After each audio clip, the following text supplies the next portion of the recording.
Hello guys! Ngayon nandito ako sa tabi ng office. Ayan o, maraming kalamansi dito.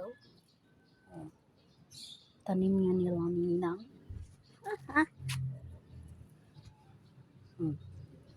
Ito yung araw-araw akong nililinisan. Dito, maraming kalamansi.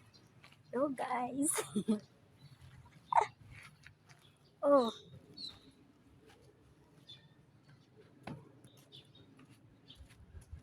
Korean kalamansi.